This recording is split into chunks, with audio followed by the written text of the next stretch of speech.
Welcome to Nightlight. Step away from the mainstream and gather around as we enlighten the world and our realities and travel this cosmic journey we call life. Join us as we share with you and provide that beacon that can guide us all to a better way. Explore with us as we examine a metaphysical montage of spiritual insights, covering everything from the mundane to the magical, UFOs to unicorns, and everything in between. This is a time of awakening, of sharing and evolving, of spreading our wings and soaring on the cosmic breath of creation.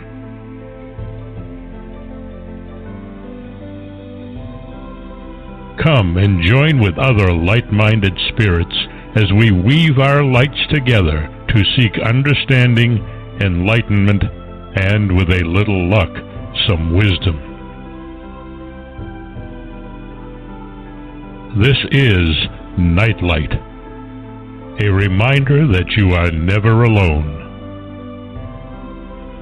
And now, here is your host, the lovely, delightful, insightful, and all-around great gal, Ms. Barbara DeLong.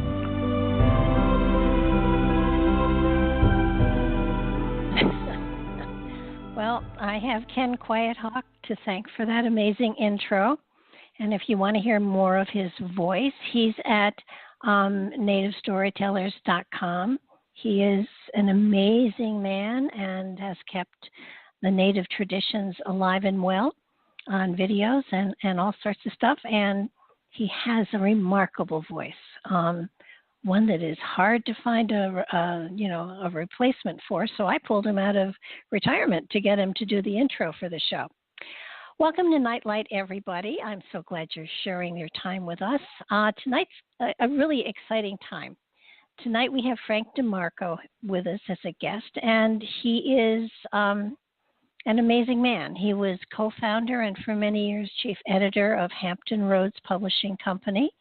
Since 1992, he has been a participant in 10 TMI programs, and he's been reporting on his conversations in magazine articles, talks, and in a dozen nonfiction books to novels. His previous conversations with Rita Warren were published by Rainbow Ridge Books as Rita's World and Rita's World Volume 2. He's the author of 9 books rooted in 25 years of psychic exploration.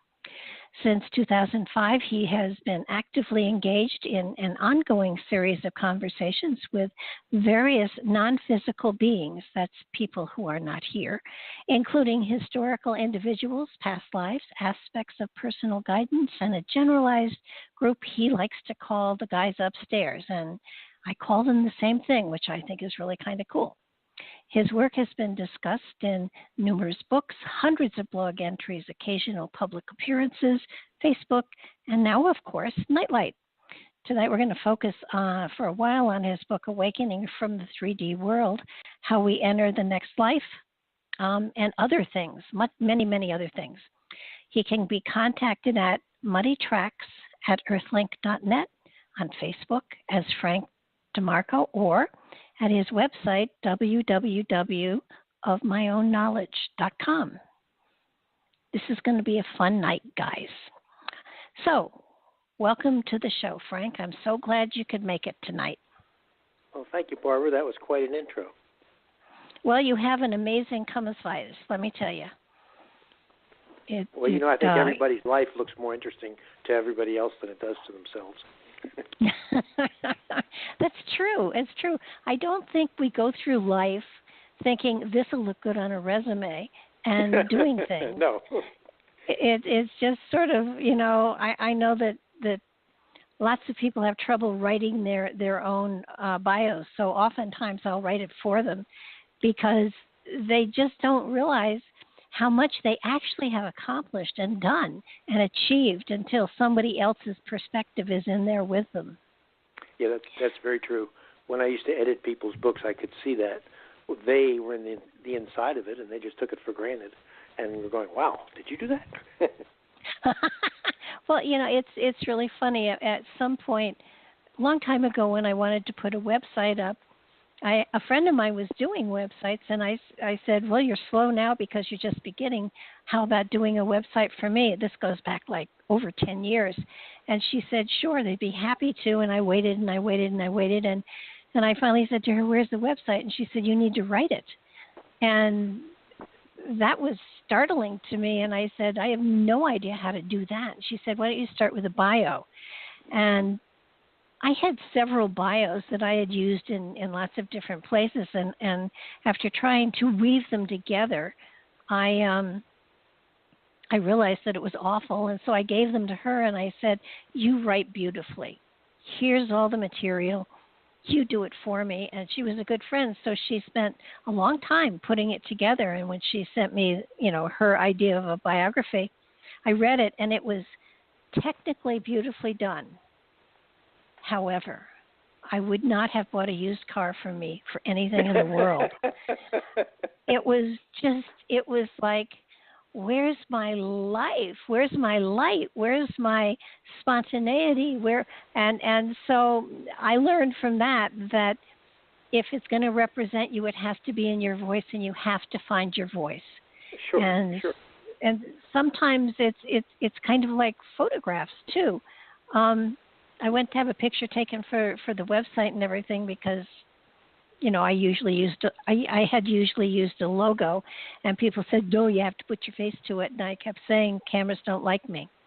And I went and had my photograph. Somebody recommended these people, and I went and they posed me and they took lots of pictures. And I said, I must warn you that cameras don't like me. And when we looked at all of the pictures, the one of them said, you're right. What's missing? And I said, spontaneity, sparkle.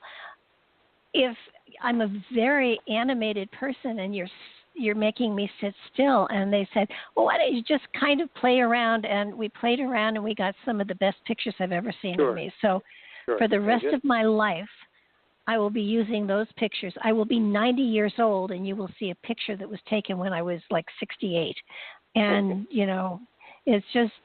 it's a matter of understanding that everybody has a vibrant energy, and there's a way of presenting it. And sometimes formal isn't good for everyone.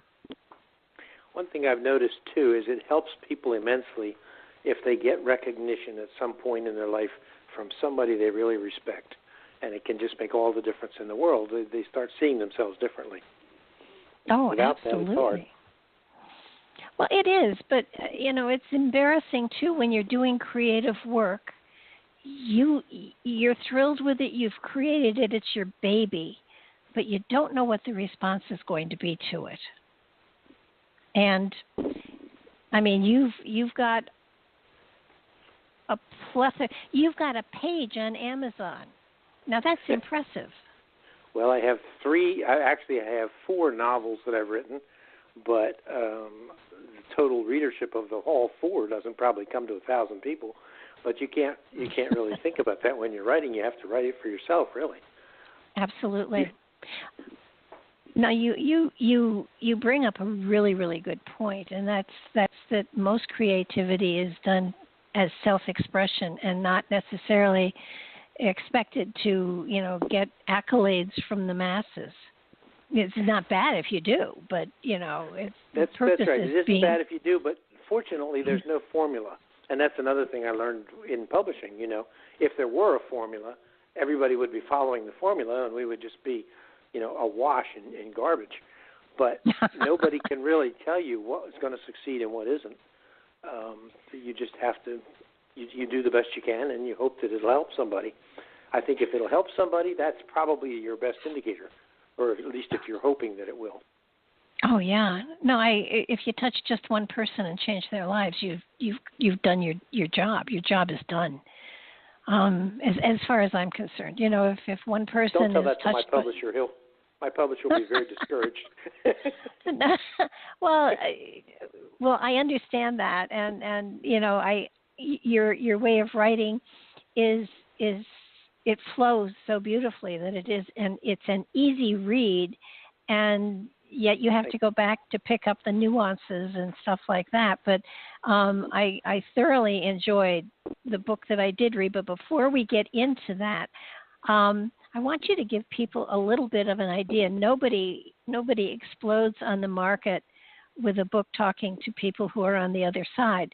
There's a process you went through to get to where you are today, and you didn't do it intentionally. You may need more than a 2-hour show for this, Barbara. No, we don't have to start with you were born in a log cabin, but all right. Unless you were, I don't think you were, but yes. So let's take it from after the. Let's take it from where you were interested in the Monroe Institute and you started to do work there. I think that's a pretty good start. The other start would be the Shirley MacLaine workshop in '87, because I was there at the very first one in Virginia Beach, and that started a lot of consequences, including that's when I met Bob Friedman, and he and I later formed Hampton Roads Publishing together. But in that Shirley MacLaine workshop, she was just a show business professional, and she knew how to use all the tools, the guided meditation, the music, the whole thing. And so she tried to set out to have us meet our higher self. That's what they were called, the Higher Self Seminar. Well, I had an anomalous experience that brought me there, which I won't go into because it would take longer, but it was really kind of a minor league miracle. So I was there in a state of expectation, but at the same time, I was a journalist. I was sort of skeptical at the same time. I was hopeful and skeptical together. But lo and behold, one of her exercises, I cross the river, and there's a representation of my higher self as a unicorn. And I thought, well, isn't that interesting? Because I knew I didn't make it up, and I also knew it was a perfect symbol.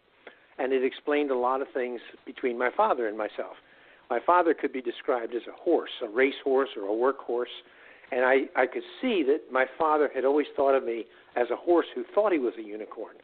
And so he was always trying to bring me down to earth, you see. But anyway, so one thing led to another. And in '92, I did the Gateway Voyage at Monroe. And Bob and I did that together, in fact, Bob Friedman and I. And it's a 5-day residential course where they use audio technology to bring you into altered states, and then you do with that what you can. They can't dictate where you're going to go with it, but they can bring you into an altered state 2 or 3 times in the same hour. And at that time, then you learn how to get there by demand, you see. Once you know what it feels like, you can go back there. Well, I had been talking to what I called the guys upstairs for a while already by means of a journal. I've been keeping a journal since I was 20 years old, and that's a very comfortable thing for me. So I would sit down and I would get in a receptive state, and I would ask a question, or I would say, okay, I'm here. You have anything to talk to me about, Sometimes they would, and sometimes they wouldn't, and I'd go off and do other things. Well, after the Monroe's experience, the first couple of programs I did, it bumped it up quite a bit. And I began to be able to get information on things that I didn't know otherwise. And I want to say that the guys upstairs was an accidental piece of good fortune, because I heard you say that you call them that yourself. The only other person I knew was a very talented psychic, and she used to call them the guys upstairs, but I later realized she had met very specific individuals. There were 3 or 4 individuals that she would talk to, but I missed that when she told me that, and so I was just thinking of the guys upstairs as this undefined collective consciousness, which actually is very good, because it gets you away from definitions, and you don't have to, be sure that people stay in character and things, And it sounds like you do it the same way.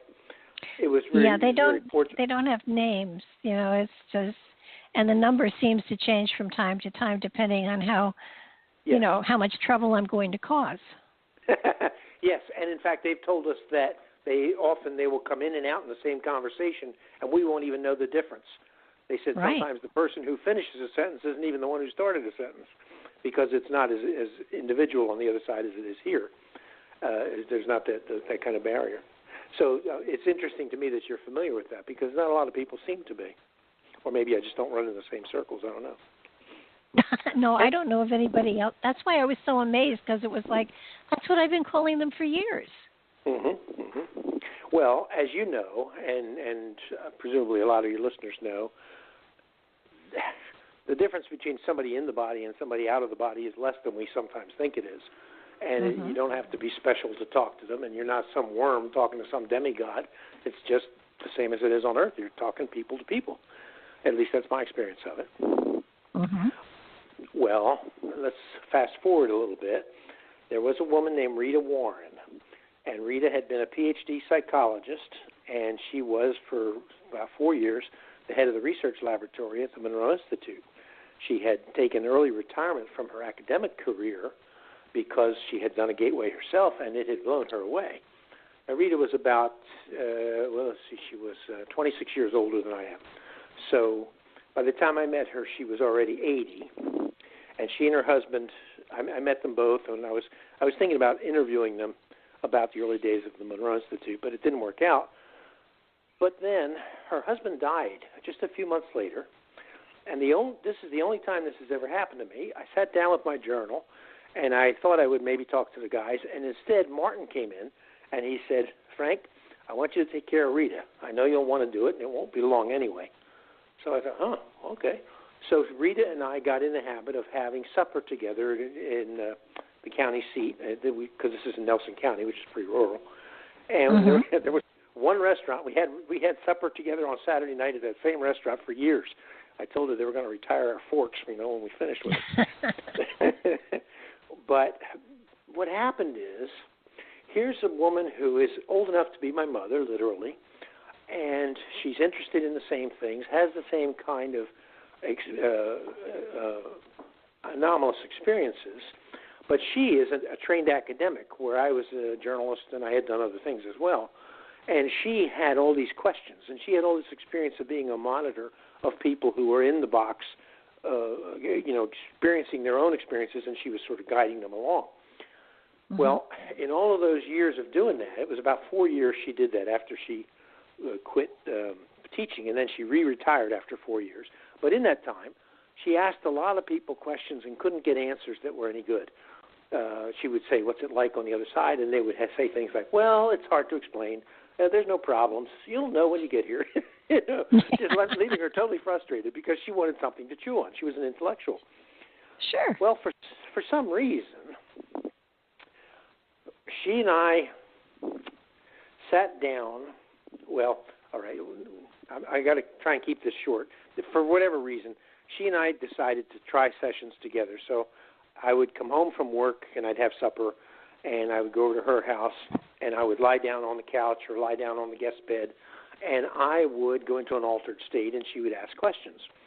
Because she had all these long list of questions, over the years that she wanted to know. Yeah. And for some reason, the answers would come through for me. Now, I was not in a trance. I don't do trance channeling, but I was in what I call ILC, which is Intuitive Linked Communication, which is a name the guys themselves gave to the process. So my mind is actively there, and at the same time, though, it's not really my thoughts so much as I'm just speaking whatever comes to mind. And at one point I said to Rita, you're asking me these questions, and I'm answering all these things very fluently, but I don't have any idea. I said, I just feel like I'm lying here being a know-it-all. And she said, that's practically a definition of being a psychic. Or no, an intuitive. Okay. Yep. So what happened is we did a session a week for about 5 months. A lot of information. We did a session on September 11th, 2001, in fact, because it happened to be a Tuesday, and Tuesdays are when we did our sessions. But what's interesting about this is, as we discovered, the better the questions, the better the answers. Now, the guys had told us that, but Rita really put it into play, because they would give her an answer on something, and she would think about it, and she'd say, well, that seems to contradict what you said 3 weeks ago when you said blah, blah, blah. And I always laughed, and I would say I could hear them arranging their cover story.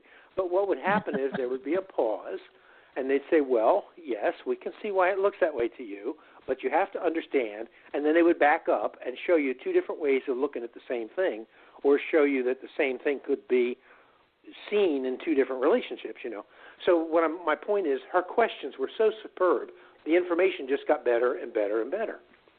So we did that for, I think, 22 sessions. And then, life went on. We did other things. Rita died 10 years ago in March of 2008. And in that same year, I put out a transcript of our sessions. And that was a big book that we called The Sphere and the Hologram. In fact, I self-published that because I didn't think anybody was going to do it. And I thought, well, I want to have at least a record there. I talked to the guys about it, and they said, well, you have two choices, because I was saying, if I put this out, it might not be able to sell. I might not get my money back. They said, well, you can either have the material on your shelf, and when you die, nobody will be able to do anything with it, or you can put it out in book form and then see what happens. So I said, okay. I'm not the smartest guy in the world, but I can feel a 2x4 when it hits the back of my head. Uh-huh. And then the rest of it went on from there. I don't want to go through all of his runs and errors. I did other books as well, but in December of 2014, Rita came to me in a dream and basically said, okay, it's time to go to work again. So I sat down the next morning and we started, and we talked. In other words, I wrote in my journal as she came through. Mm-hmm. We had conversations for 6 months, and that Bob Friedman immediately said he would publish that, but he put it in 2 books rather than 1 because it was just so much material, So that's Rita World 1 and 2. This book, Awakening from the 3D World, followed that, and then there's another book that will come out next month, which is being called It's All One World, which will follow that. And then there are 4 more manuscripts besides that are not Rita's, that are other guys coming in. So keeps me off the street. Your conversations with Hemingway fascinates me. So I'm going to have to get you back on to talk about that one. But okay. I think one of the, and of course your next book, but I think one of the things that I have found in your writing and in a lot of the interviews that you did on YouTube, and there are a lot of them, guys, check them out. Is how are you to do my PR? I'll do my best. Is the fact that you say the same thing that I have said a gazillion times to people: anybody can do this if you work hard enough. I call it. You call it. Yeah, you call it intuitive link conversation. I call it clicking in. And for me, it is almost it's a click in. I suddenly have inspirational magic at my fingertips, and everything flows. And it's like getting yourself in a state of consciousness to receive, and telling your ego to go out to lunch. Well, I do it a little differently, but I know where you're going with that. I don't exactly tell my ego to go out to lunch. I just say, this is not really about me, it's about us. Yeah. And that sort of works the same way in practice. Yeah, yes, absolutely. It is. It's just 2 different perspectives of the same kind of a thing. And I've been in this field for now over 50 years, and it has been a process never aiming at channeling, but getting there without aiming at it. I don't know, there are workshops that, say, well, I can teach you to channel, and I don't think, for me, that's not appropriate. I think people get to a point in their life where they are comfortable in bringing information through, and it happens naturally. But you have to work at it. It's not something you can... I'm sorry. Go ahead. No, you can't take a class and get a certificate. Well, I tell you what, I have taught workshops where in one weekend I could teach people, and did, how to it isn't so much that I teach them how to communicate, is that I demonstrate to them that they're already communicating but not recognizing it. Because our society, in its own stupidity, it brings you to where the point when you're getting in really good communication, you're tempted to say, well, I'm probably just making this up.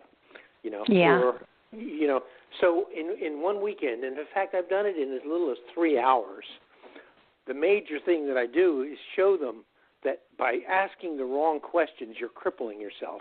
And if you stop asking these questions, which can't be answered, and you ask different questions instead, boom, you're already doing it.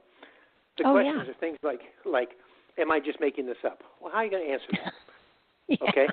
How do I know the material is right? How do I know that it's real? How do I know that it's true? How do I know that the person on the other end is real? All of those questions. Those are useless questions because they can't be answered. But what the question that can be answered is, does this material resonate with me right now? And if it does, go with it. And if it stops resonating, then change your mind. There's no harm in changing your mind. But if it resonates, go with it. You wouldn't believe how freeing that is to people to all of a sudden realize, yes, I have been getting this material, and there's no way to prove that it's Hemingway. There's no way to prove that it's anything. On the other hand, the material itself makes sense to me and is helpful. Well, what do you want? A certificate from God? Yeah. I often say God doesn't send telegrams anymore. I know when I was working on a deck of cards that I created, they're Mandela cards. It's an oracle deck. I can remember one night walking the dog and talking to the guys upstairs, and this gets a little unspiritual, but I was walking the dog, and it was 3 a.m, and I could hear the rigging clanking in the boatyards that were just down the street, and I was talking to the guys, and I said, I kind of need some sort of confirmation, because I don't want to be on this amazing ego trip and do something that is going to be embarrassing to me. Right. And I said, so I tell you what, a simple sign, burning bush, clap of thunder, lightning striking, anything that subtle like that could tell me that I'm at least on the right path, that I'm not on an ego trip. And I waited, and I looked at the dog, and I said, I think the guys think that I'm kidding. And I said, I'm serious. If I don't get a sign of some sort that tells me I'm on the right path, I am going to stop all this, because it's taking up an inordinate amount of time, which I'm having a wonderful time at, but I don't want to create something that doesn't have a gift for humanity in some way, shape, or form.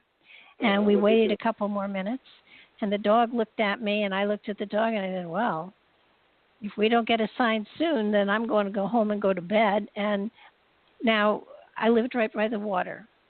Birds don't fly at night. A seagull flew over and left a deposit on my head. And I looked upwards, and I said, you guys, it didn't have to be that overt. And all I heard was laughter, and I went back in, and I took a shower, and I washed my hair, and I got back to work. But This is the cosmic 2x4, yes, indeed. Yeah, it was. It was like, okay, I'll take that as a keep going, and I did. But here's the thing that's really strange. That was an omen. That was a sign to you, and you took it. And in the old days, in the Roman days especially, they did everything with omens. Even their armies on the march, they would look for omens to see whether were they doing the right thing or not. Today, in our society, the magic word is coincidence. It's meaningless. It's the whole world is nothing but chance. And so all of that has been just not overlooked, it's been denied. And so people are without anything to do. Yeah, it is sad. I mean, I talk so much about symbols and signs and how we get them all the time, and it's important to not only validate them by writing it down and saying, I got this sign, I don't know what it means, but I got this sign, and I'm going to, sit with it. I tell people that if you write it down and revisit it every now and then, you will uncover layer after layer after layer of meaning that might not have been there initially. That's right, but you have to be awake to it. Now, I have a theory about this, and I don't know if it's true, but it seems true to me. And that's that there is only one reality. We tend to think there is the world, which is external, and there is our own inner life, which is dreams and things like that. I don't think that's what it is. I think there's one reality, and we experience the outside world through our senses, and we experience the inner end of the outside world through our intuitions or our dreams or our altered states. And so they look like two different things. But if they are the same thing, seen differently, don't omens make perfect sense? don't all these things that they're writing off as coincidences, and you're going, well, of course. It's just but a theory. Isn't that our higher consciousness, our spirit, whatever you want to call it, isn't it that part of us trying to give us signs or indications of directions to go, things to think about, things to consider? I mean, in many ways, I believe that our higher consciousness, the spirit within, is our own spirit guide. You know, we are our own spirit guide. Yes, I think so. Not the only one, but certainly there. That's what I would call our non-3D component. Yes. You know, people talk about dimensions, and they say that there are more than 3 dimensions plus time. And of course, even science now is saying there might be 6, there might be 12. I don't know what they're saying. But here's the thing. Supposing there are 6 dimensions. If there are 6 dimensions, we, by definition, are in all 6, whether we're aware of it or not. You couldn't not be in one of the dimensions if all the dimensions are real. That means half of our life is unknown to us, or not known in the same way that our 3D life is known, because it's in dimensions that we're not really perceiving yet.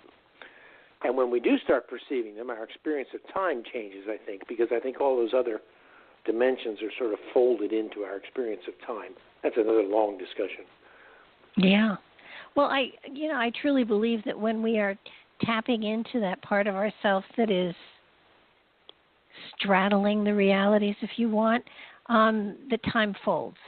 I've been able to do a tremendous amount of work in what seemed like 5 minutes, but turned out to be hours and hours. Mm-hmm. And I wasn't tired. That's the other part about doing this kind of work. It's so exciting because there is an energizing part of it that just energizes you to the point that you want to hang from the ceiling and eat hot dogs, and or greasy hamburgers. Either one is fine, but it's an amazing experience, and again, it's something that everyone has the capacity to do. It's not that nobody waves a magic wand over certain people and, gives them a special gift. It's something we all have the ability to access within ourselves, but it takes work. It is work. It is focus. It does. It may take work, or it may come in an almost unexpected form. I think athletes feel that when they're in the zone, and I think artists feel it when they're creating. I know that I've talked to dancers, and they say the time is just totally different when they're on the dance floor. And I think, like most of these things, I often say to people, it's easier done than said. It's not easier said than done. It's easier done than said. And we do things that are really kind of magical without quite noticing them. And when we do notice them, then we say, oh, that must have been a coincidence, because that's what we're told to be hard-headed about these things. But I think it's sometimes harder to learn how to do it than to do it naturally. I know that was my experience with anomalous states at first. Learning it was hard. And then when I got it, I realized, I've been doing this anyway. But it becomes a matter of recognizing what was so natural to you that you didn't notice, Well, especially when you're in the Monroe Institute or even with the Gateway program, I would, you're there with the intent of finding these different levels of consciousness and these different states of awareness, so that you've set you're in a perfect place for it. Not everybody, unfortunately, is able to do that, but I know people that are constantly saying, I'm working so hard at meditating. Well, meditating is relaxing and surrendering, and it's not work. So if you're working at it, there's a problem. In fact, the trying can be getting in the way of the doing. I sometimes say, where's Yoda when we really need him? There is no try. Oh, geez. Yeah, that's true. That's true. It's. I think the most important thing when I work with people is to say you're a unique individual, and everything is going to be unique unto you. Mm-hmm. And if it works for you, then kudos. You found the key to the door. Go with it. Here's the other thing. Everybody is, by definition, in connection with their higher self, or their, call it their non-3D part of themselves. You have to be, or you wouldn't be alive. That doesn't mean you listen to it. But it isn't hard to learn to listen to it. And it's a matter of, some people call it surrender, and other people don't like that word because it makes them nervous. But I would just say, well, just sink into it. You get an intuition, and you don't know whether it's true or not, but somebody says, well, maybe I'm just making this up. And I've learned to say, well, supposing you are just making it up, why are you making that up rather than making up something else?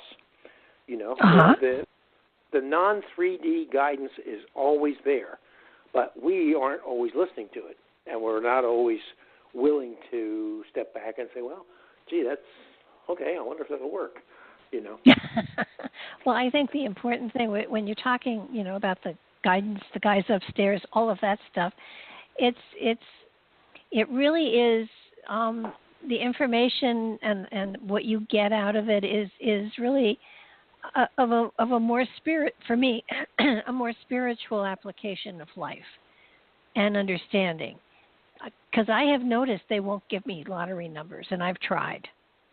So well, that's probably for your own protection. Too much money unearned is not good for you, I don't think. But that's just me. I mean, who knows? But I agree with you. I agree. And frankly, I believe in starving artist type things, because I find that when I actually have to really turn it on to make things fall together in place, I'm brilliant. If I'm so comfortable that I can sit by the fire and eat bonbons, nothing happens. Oh, yes, something happens, but not what you're hoping for. Yeah, that's true. That's true. Eating the bonbons, you just get larger. But you know, when you said spiritual, I had to stop and think about that, because that's one of those words that's getting, it's sort of getting misleading now.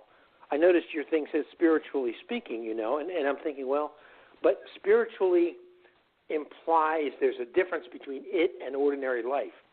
And I've just been reading about the Egyptians recently, and they had a much more sane definition of life, I think, where all of life is sacred, all of life is normal, all of life is every day at the same time.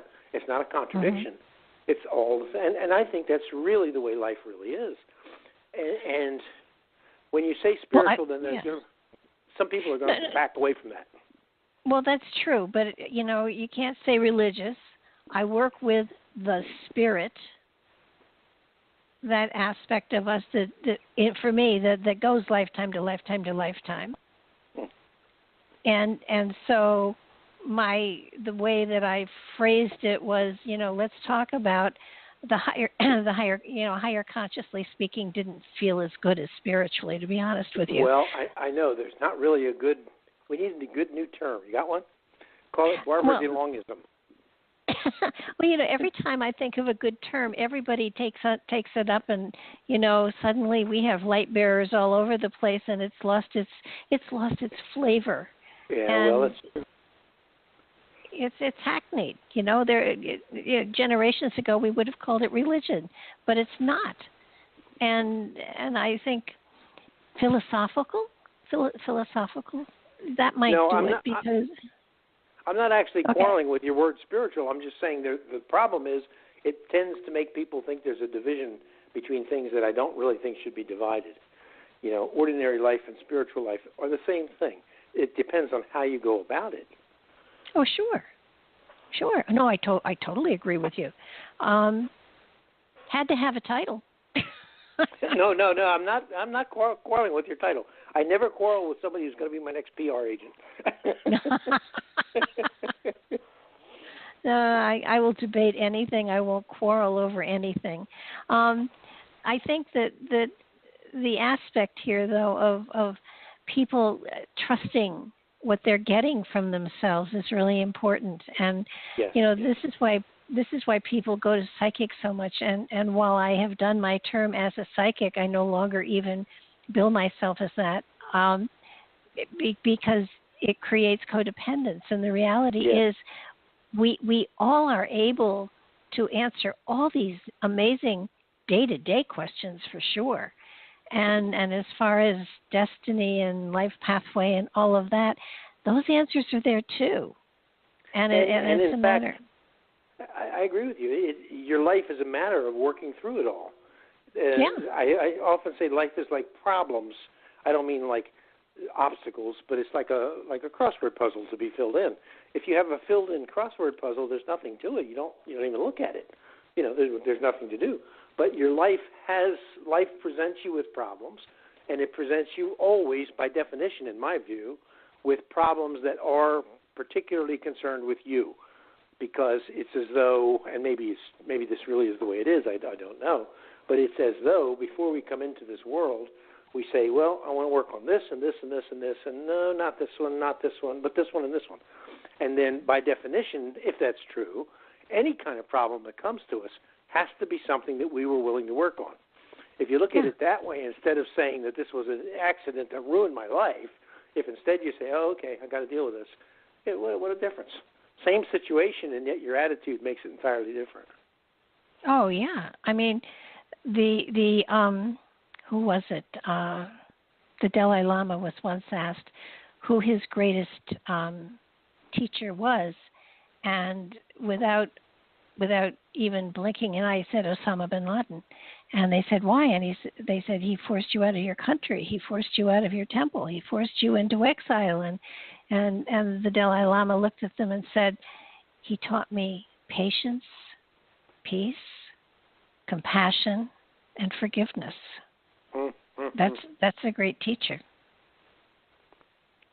It's Viktor Frankl, who was a concentration camp survivor, said that one thing he had learned, no matter what is done to you or what your situation is, you can always choose what attitude you'll take toward it. And I thought, man, there's a man who learned freedom. Absolutely.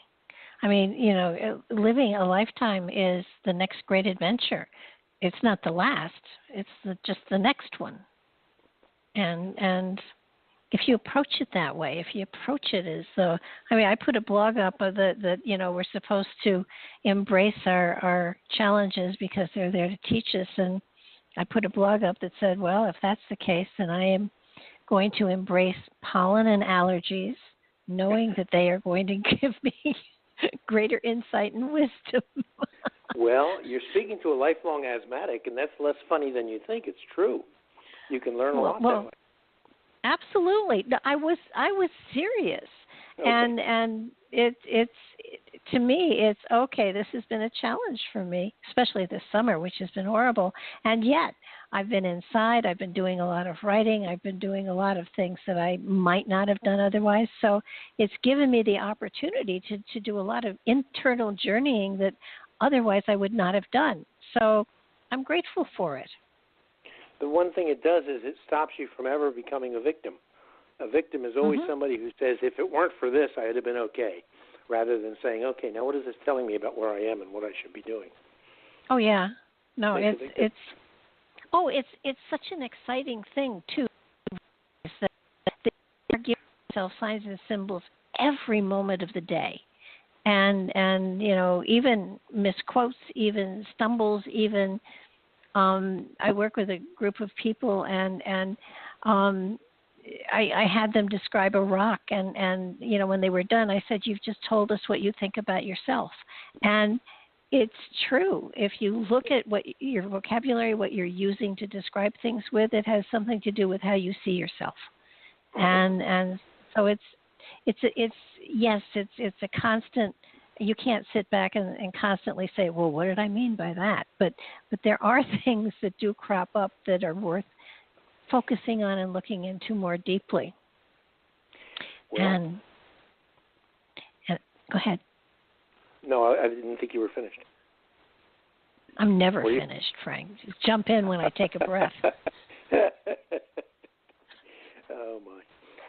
So,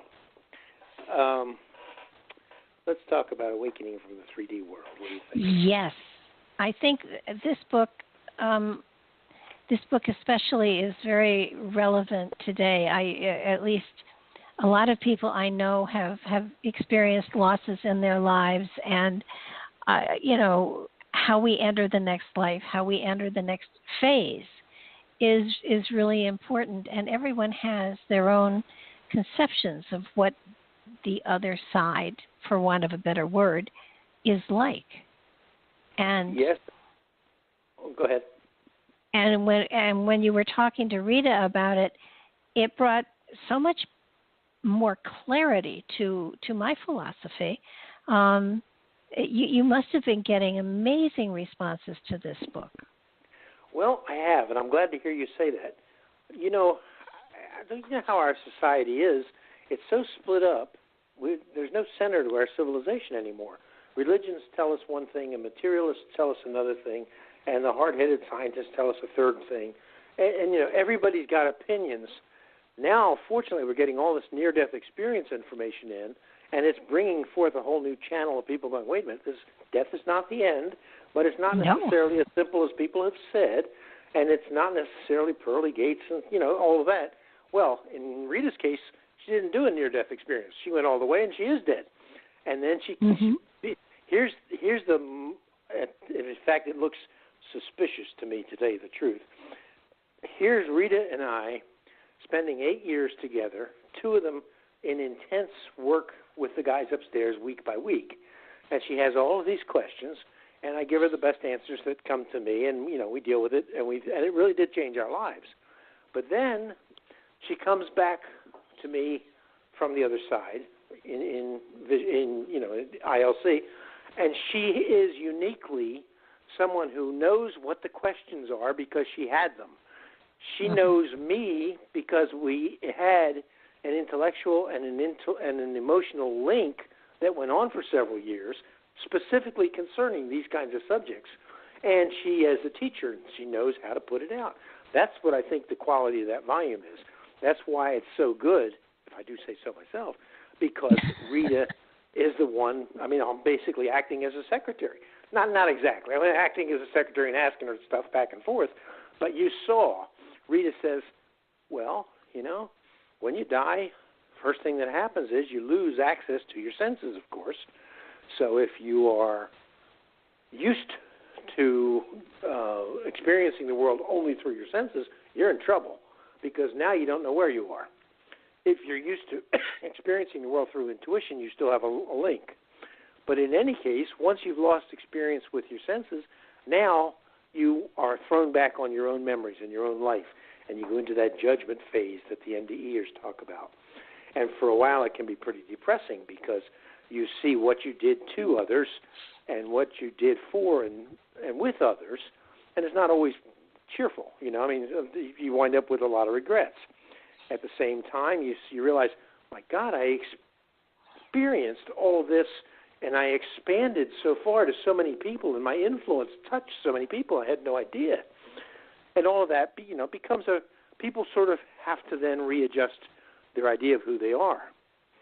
But then, after a little bit, whenever the little bit ends, when they have readjusted, they realize, wait a minute, I'm more than just the me that I have experienced in the 3D world. And then you go into what some people call past lives. We don't quite think of it that way anymore, but call them past lives. And you realize, holy mackerel, I have another past life over here, and in that life I connected with all these people, and I connected with have all these descendants, and I have all these ancestors. And there's another life over here. Ultimately, you realize, at least this is what we get anyway, you realize basically it's like the religions and the philosophies have been saying for decades or for centuries, we're all one thing. We're all part of one thing. And it's hard for people to get that if they're thinking about, I, Frank DeMarco, am a unit, an individual. But if you realize that, I, Frank DeMarco, was formed of various strands, each of which had their own lives, and, I may become a strand in somebody else's life, that's another animal entirely. And then when you realize we're all one thing, you realize all of the things that people have said about we're all one thing were not just, pious wishes or, wouldn't it be nice if and all that, but they're trying to describe something that in 3D terms is really hard to get. And so people have told us that repeatedly, but unless you have the experience, it's hard to really, experience it that way. So that's what I think is the exciting part of the book, here's an experience of somebody saying, here's more or less how it goes through, and then at the end of it, then you're in another place. And, of course, Rita always had good illustrations. I love the one about the sliding board. You remember that one? Yes, the slide. She said a little child will use a sliding board, and it's wonderful because they can pretend to be out of control, even though they know it's safe. But if they get a little scared, they might grab the sides of the sliding board, and until they let go of the side of the slide, until they let go, they're not going anywhere. And she says it's the same thing when you go on the other side, or when these psychic processes happen. If you get scared and you stop, okay, you stop. But you can't stop forever, and at some point you let go and you continue the slide. I loved that. I mean, it's such a nice visual, you won't forget that. Oh, yeah, and everybody can hold on to that one. I know that I have a friend who keeps – it's hard for some people to understand that when you do pass away, that you no longer have your body. And she keeps trying to visualize herself in a body on the other side, and I keep explaining that you leave your body here. Your energy moves forward, that which is really you. Yes, yeah. Well, there it sounds like is the usual problem of her not realizing the difference between 3D and non-3D. So in the three-dimensional world, everything is separate, and we feel separate. And in the non-3D world, it isn't separate, and we realize we weren't separate. We never were separate. But as long as you're thinking, well, I am my body, well, your body just died, so you got a problem. Yeah, it's kind of like, after we're both gone, maybe we'll compare notes and see, who was right and who was wrong. I know my late husband did not believe in moving on to other lives. I did. And I said to him, finally, this debate can go on forever. However, when one of us goes, you can come back and tell the other one who was right. Mm-hmm. And since I haven't heard from him, I assume I'm right. Well, you haven't heard from him because he's your husband, and he's certainly not going to come back and say you were right. I know. I won. Well, I won. I kind of think it's unfortunate that so many people they feel like if they feel like all of this is too good to be true. And so they don't dare to believe it. And it's sad, but ultimately they'll get it. Well, you present a completely different, for want of a better word, philosophy of what happens when we cross over. And, it certainly resonates to me so that, it makes great sense to me. And, when people have a religious thought of what is going to happen when they die, and then what happens to people who are religiously oriented and are told that there's going to be purgatory, there's going to be judgment, and there's going to be punishment? What happens to those people when they pass over?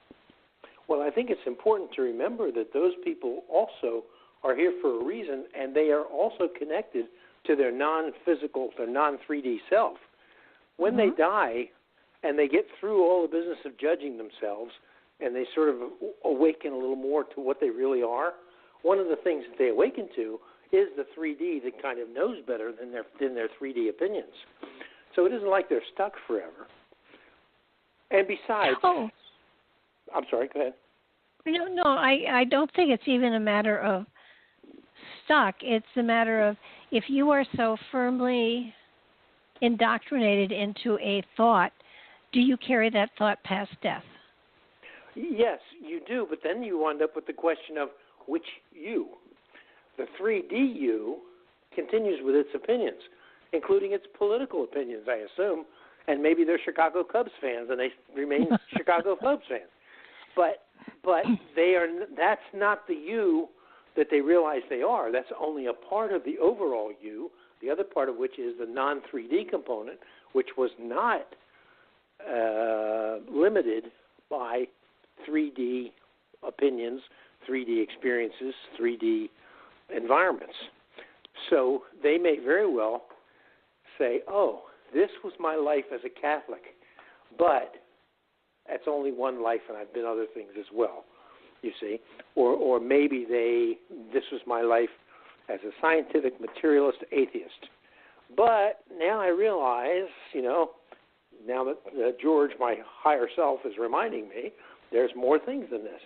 I don't think that anybody's opinion is a detour, but I also don't think it's a prison. So, just because you and I are firmly believing something today doesn't mean that 10 minutes after we die we'll still believe it. We may go, oh, well, yeah, I can see why we thought that, but actually from here it looks a little different. I think Rita. I think it was Rita who. Oh, go ahead. Go ahead. I think it was Rita who said that at first you're into judgment and you're really condemning yourself, and after a while you learn to say, well, that's just the kind of thing that happens in 3D. Well, doesn't our perception really create our reality to a great deal? Well, again, come back to the same question, which you? Yes, I agree, it does.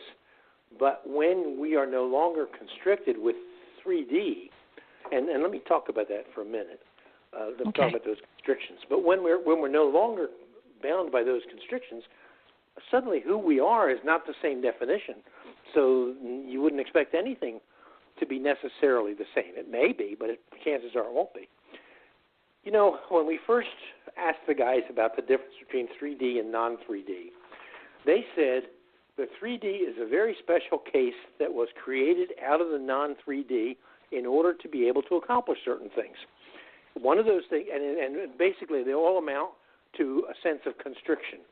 We're constricted in a body, and mostly we're constricted in a moment of time that endlessly moves on, and we can't slow it down for a half second, and we're carried by it. And the present moment is always the only important moment, no matter what you might have daydreams backwards and you might have daydreams forwards, but your body is always right in that moment.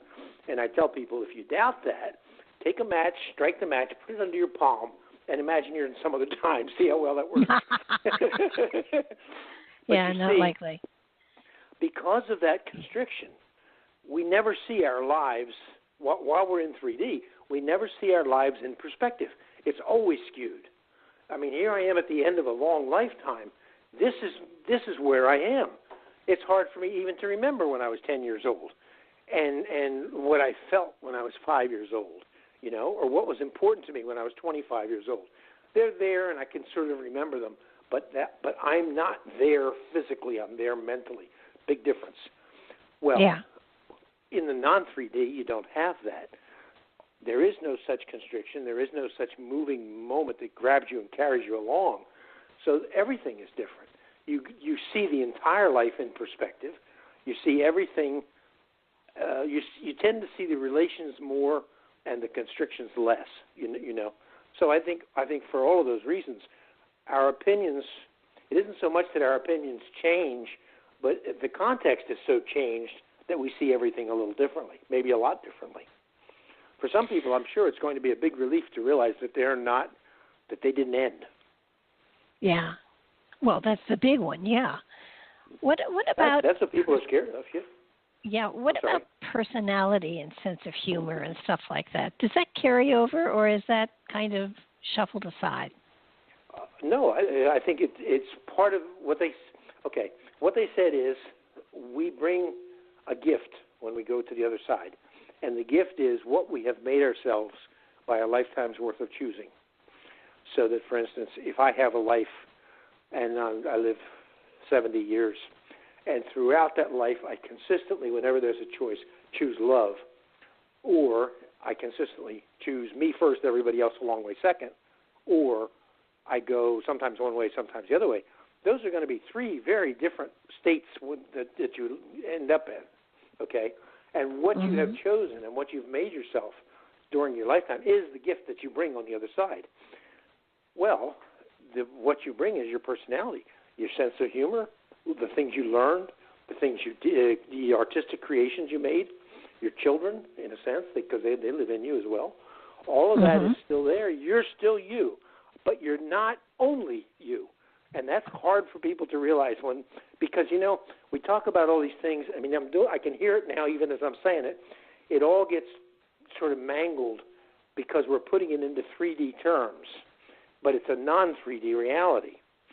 So if I say, yes, you survive on the other side, that's true. But in a non-3D sense, it looks a little different than it does in a 3D sense, because in a non-3D sense, it's going, yes, you survive on this side as a part of the larger you that you always were, which includes what people call past lives and all of their extensions and blah, blah, blah, okay? So in other words, Barbara does not go over only as Barbara, although she does, but then she's also Barbara and all the things that Barbara is that Barbara doesn't know. Even if you did know, I mean, it wouldn't make any difference. All of your extensions, all of your other lives, all the other parts of yourself, you're now a part of that, and an integral part. It's not like you're the low man on the totem pole. You're part of the body. The equivalent would be. So each time we come back, we have another level of awareness, wisdom, knowledge available to us, if we so choose. Let's say that each time we come back, we're a different bundle. Everything that's Rosemary may not come back in another particular. Let's say if she comes back as May, okay, or Maisie or something. Maisie may have part of Rosemary. She may have part of George. She may have part of Samantha, and all together. You see, they may all be different strands that form her. So, and another part of you may be with someone else. And it isn't like you have then been split up, because you still are the same as you always were. But at the same time, see, again, this 3D logic is difficult. You are the same, and at the same time, you're in different places. Same way, both ways. This, I think, is one reason why we have so many problems with religious and philosophical beliefs, because they're trying to make sense of something in 3D terms that really is not in 3D terms. It's in. If you take the world for granted, if you take time for granted, if you take separation for granted, then when somebody comes back from near-death experience and says, well, I was part of everything that is, and there was no time in the sense that we have it, and I can't explain it to you because there are no words for it, it doesn't make any sense in 3D terms. I mean, the people who have made sense of it have done a good job, but it's very, very hard. Not because the experience wasn't real and obvious, but because the experience was, I'll give you a small example, and then I'll stop, and that is everybody talks about the past life review. What Rita says is that's not a sequential process. It's not even something everybody has to go through, but it's all of a sudden, boom, it's all there, and you get the sense of it. But when we come back into 3D and try and describe it, all the words and all the grammar makes it sound like this, then this, then this, then this. You see? No matter how carefully the NDE is describing things, the listener is hearing it in 3D terms. It makes it very difficult. Yeah, I would think so. So we are on a journey of evolution of sorts. Seems like it. I'm here for the chocolate. I don't know about you. Chocolate's good. I'll definitely sign on for that one. So, what is the purpose of a 3D lifetime? Well, okay, I'm glad I didn't make that clear. Only in 3D can you take things that are separate and that are different in nature, put them together, have them live together in the same personality for however many years it is, and then when that end of that life, you have now created something new in the non-3D. I should have made that clear. When Rosemary dies, Rosemary's mind, her soul, is on the other side as a unit.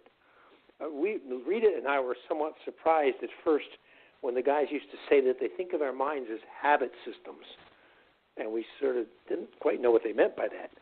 But your mind, my mind, anybody's mind, is the result of a lifetime's worth of all these various different strands living together. So, I think people who are schizophrenics may be people who have too weak a bond holding all the strands together. It isn't like they're the only ones that have more than one part of themselves, but that they can't hold it together. And I think the rest of us, the ones that we laughingly call normal, we have different moods, and in those different moods, maybe a different strand is taking charge than another one. If you get really mad, sometimes you say, I don't know what came over me. I was standing beside myself. All of those things they work on the assumption that we're a unit, and it appears that we're not exactly as unitary as we think we are. But in the non-3D, they form us to become a mind working together that functions as a unit, so that after our life is over, on the other side, now they've got another mind there that has unique qualities and unique characteristics. Got you.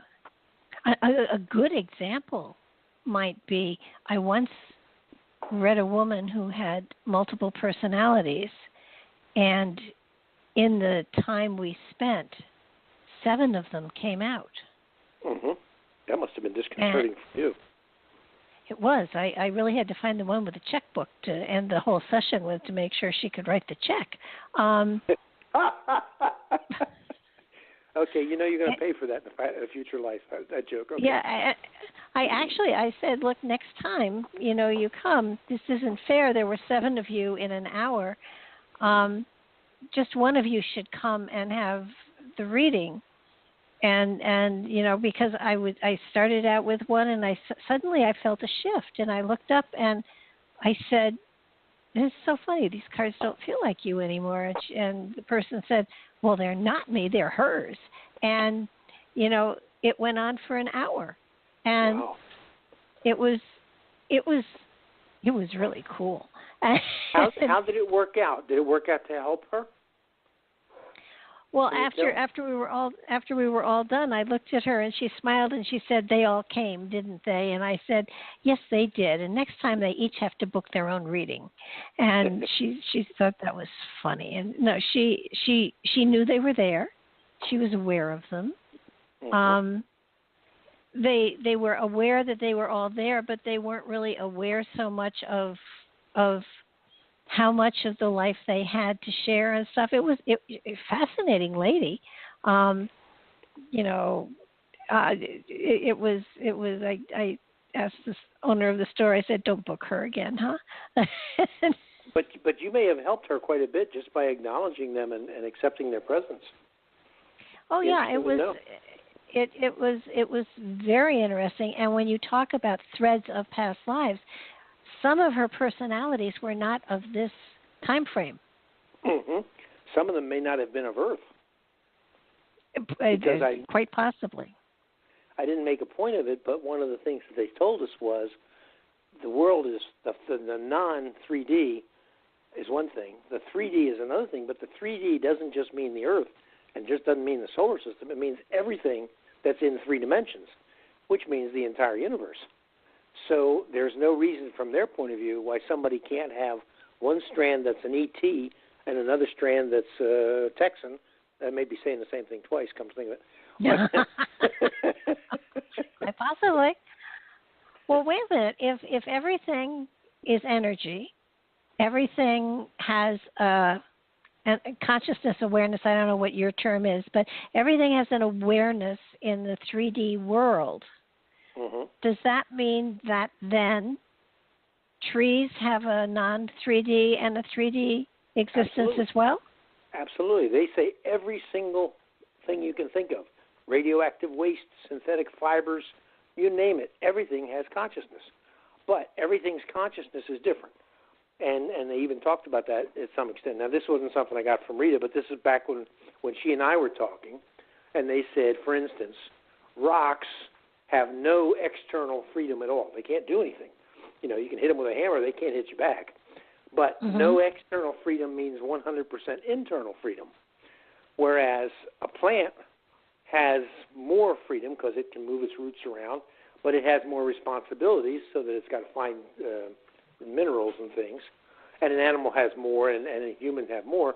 The more external freedom you have, the more of yourself you have to pay attention to, the less internal freedom. And they also said trees, rocks, stones, anything, they all have consciousness, but it's a different kind of consciousness. Let's go to another level. They talk a lot about as above, so below, and they'll change scales on us. And they'll say everything in your body, every cell and every organ at a different level is conscious. But a liver, or I don't know, pick some, whatever the part of the body is that processes sugars, it's highly conscious and it's highly good at doing that. They said it doesn't read the New York Times. It doesn't discuss politics and sports. What it knows is sugars, but it knows sugars. Okay? And they're saying, every level of consciousness has its own particular quality, but everything is conscious because everything is alive. There's nothing in the 3D universe that's dead because it's all made out of, guess what? Consciousness. Okay. Interesting, because I work with crystals a lot. Mm-hmm. Well, sort of. Yeah.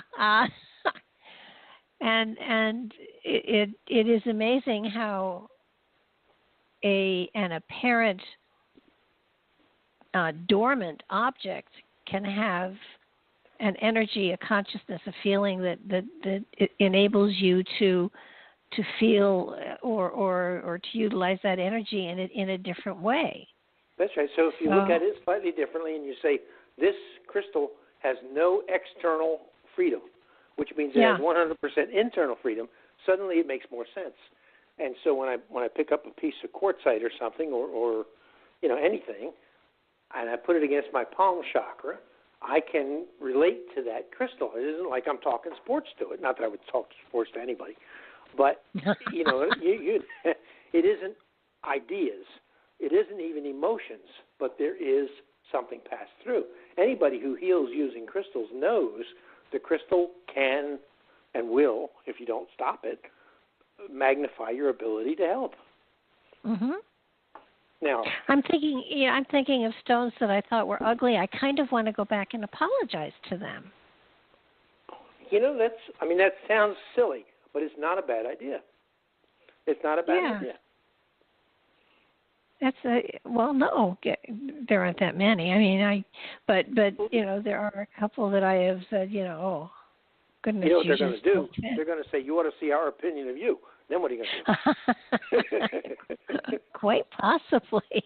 No, that's fine. What about something like water that has different properties? It can be solid, it can be gas, it can be liquid. Mm-hmm. Water is probably the most versatile of anything on Earth, as far as I can see. It carries emotion. Oh, yeah.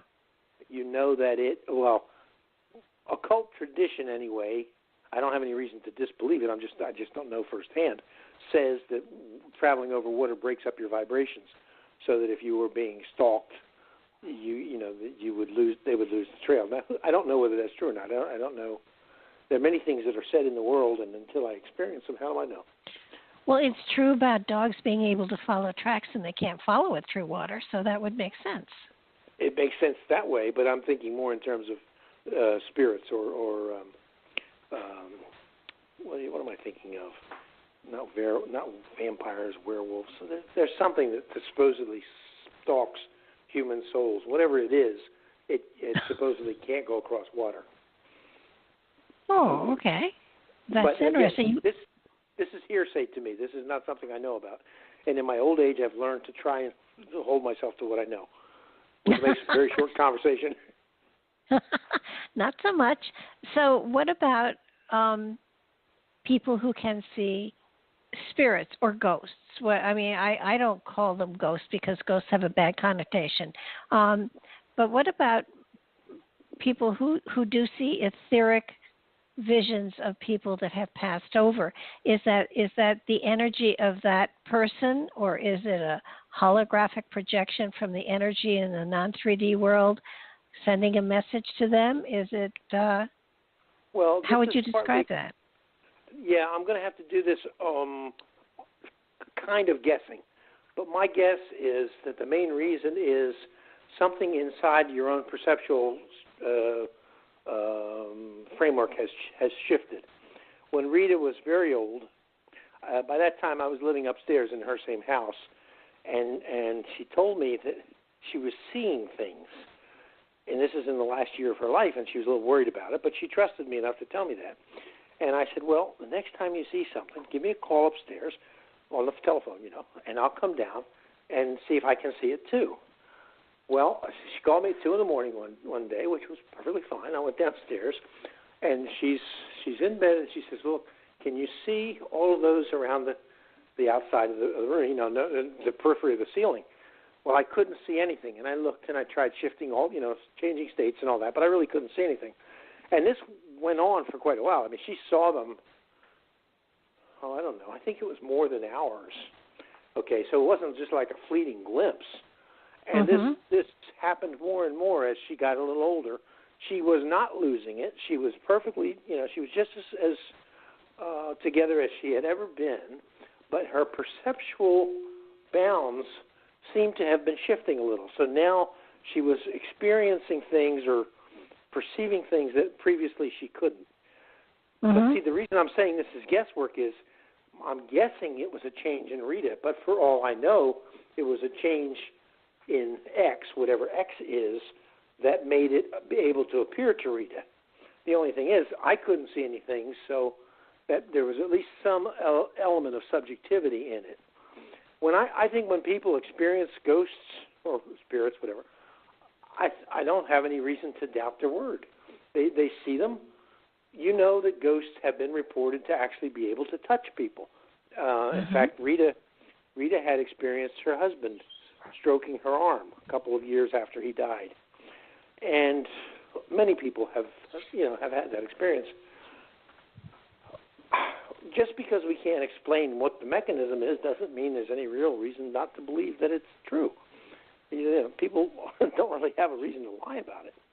In fact, In fact, they mostly stay silent because they don't want people thinking they're going crazy. No, I do see when people have crossed over. I do see, and my friend asked me because when her father died, I could tell her exactly what I was seeing, and she said, "Oh, that's Dad. That's." So I'm wondering if it's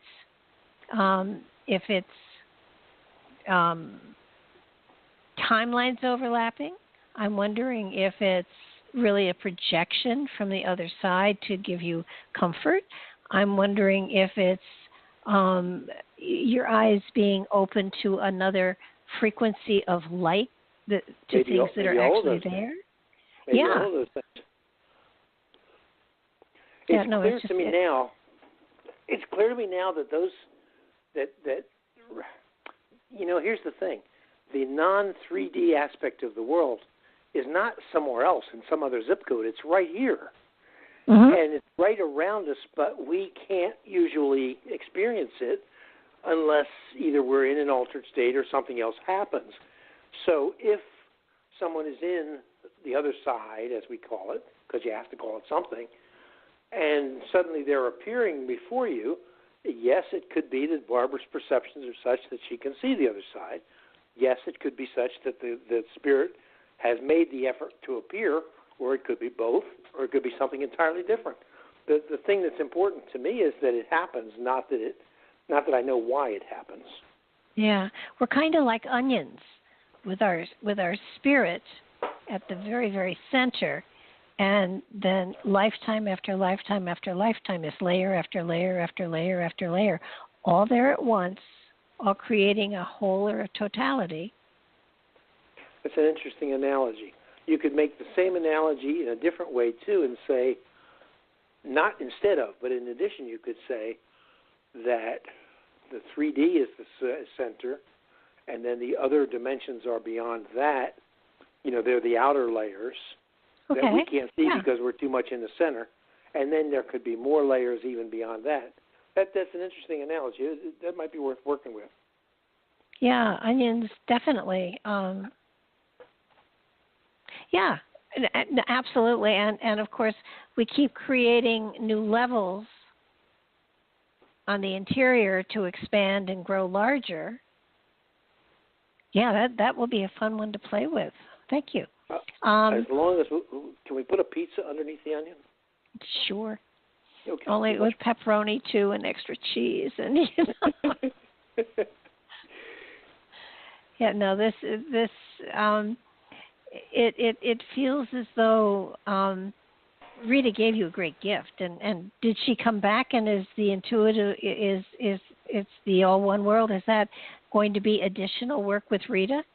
Yes, that's as far as I know. That'll be the last book with Rita. Although I don't know. I mean, she could start coming in again.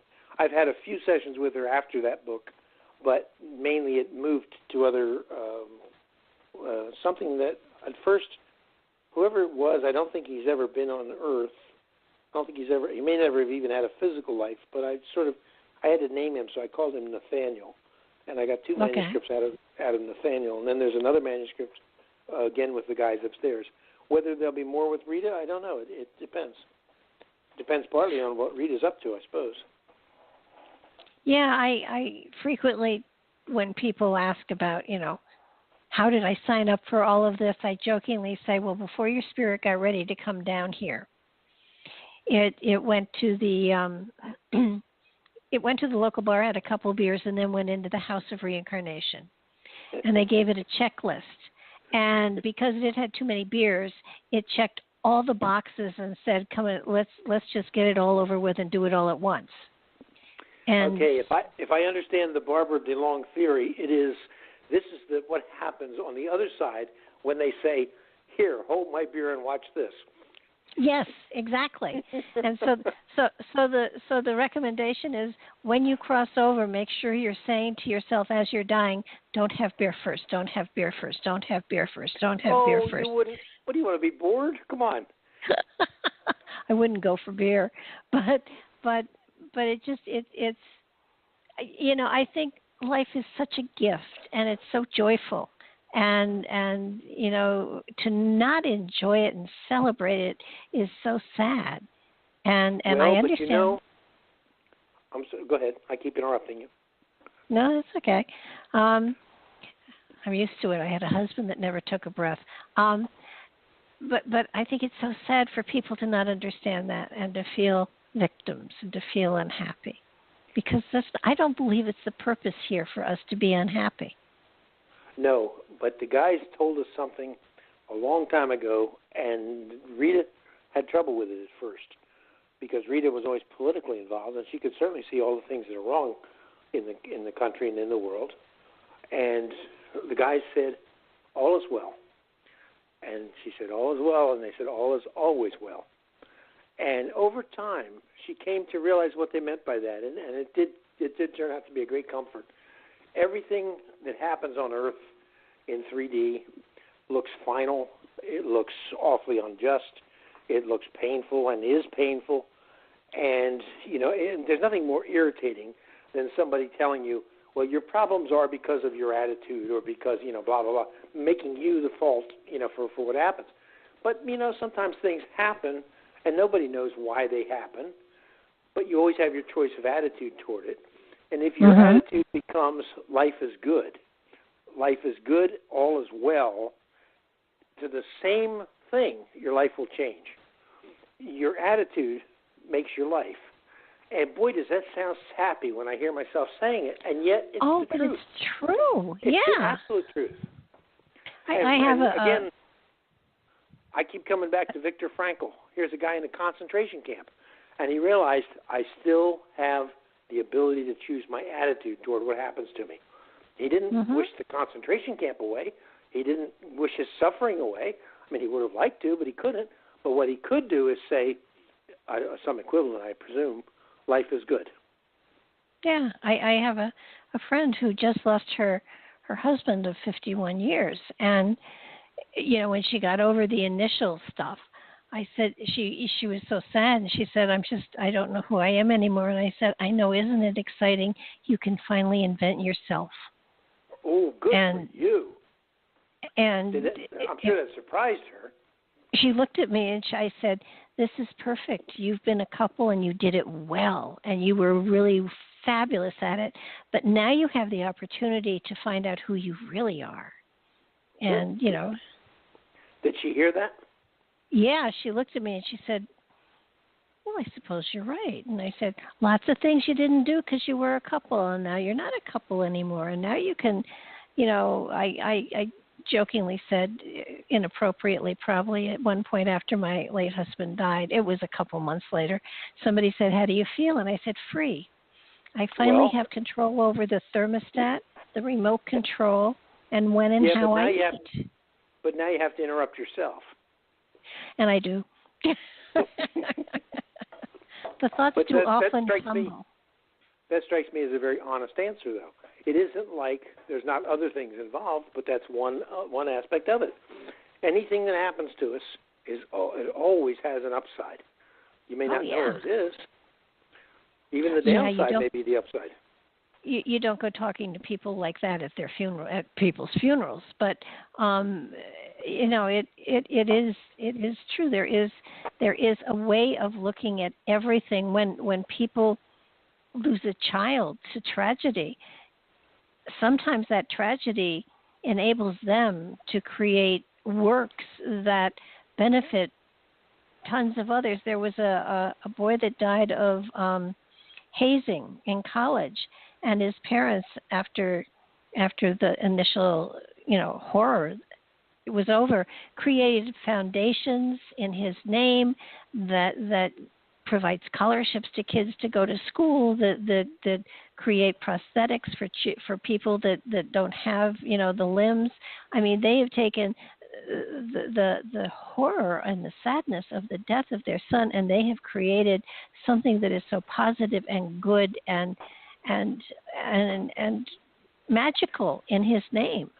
Well, and some kids who have died young have come back, in terms of talking to psychics or whatever, and explained what their part of it was and what the benefit of doing that was. And so the information is out there for people. They just have to stumble across it. Yeah, it's really a process, and it's an amazing process. And when you started to talk about threads of past lives and how we are the person that is incarnate in the 3D world now, in the physical dimension now, is really a combination of filaments of possibly thousands, maybe millions of past lives that come into a wholeness in this physical reality at this moment in time to manifest something magical that they bring forth, and it can be amazing. It can be. I like that word, filaments. Too. I've never used the word filaments. I like that one. That's a good way to look at it.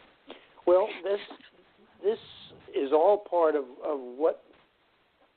Well, it's part of awakening from the 3D world. It's also part of It's All One World, which, as I say, is not out yet. But where, again, Rita's going, instead of separating the physical from the spiritual, instead of separating the 3D from the non-3D, instead of separating life and afterlife, I mean, if you're going to do that, why not call it death and before death? I mean, instead of doing all those things, see it as one thing. And that's a readjustment. But as you readjust that way, everything changes. It's truly amazing. It's a wonderful gift for me to have all this stuff come through.